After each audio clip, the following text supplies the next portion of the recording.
Isang gabi, napilitan si Marco, isang binatilyo, na dumaan sa Maysan upang makauwi agad. Tahimik ang hangin. Ang mga mais ay bahagyang humahampas sa isa't isa, tila may bumubulong. Habang naglalakad siya, may naaninag siyang bilog na bagay sa pagitan ng mga tanim. Nilapitan niya iyon. Isang ulo. Mapatla. Basa ng putik. Nakadilat ang mga mata. At dahan-daang ngumiti. Biglang bumagsak ang lamig sa kanyang katawan. Gusto niyang tumakbo, pero hindi gumagalaw ang kanyang mga paa. At saka nagsalita ang ulo sa paus na tinig. Ikaw na ang susunod. Biglang gumalaw ang mga mais. Mula sa bawat direksyon, may mga aninong gumagapang, mga katawang walang ulo, papalapit sa kanya. Sumigaw si Marco.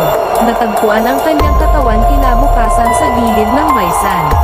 Wala kabilugan ng buwan sa baryo ng San Isidro. May isang lugar na walang sino mang naglalakas loob na lapitan, ang lumang Maysan sa dulo ng bukid. Doon daw unang natagpuan ang isang pugot na ulo mahigit 30 taon na ang nakalilipas.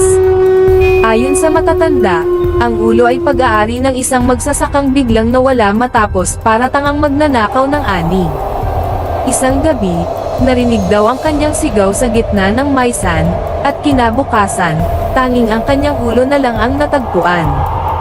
Nakapatong sa bante ng tuyong dahon, nakadilat ang mga mata, at tila may gustong sabihin.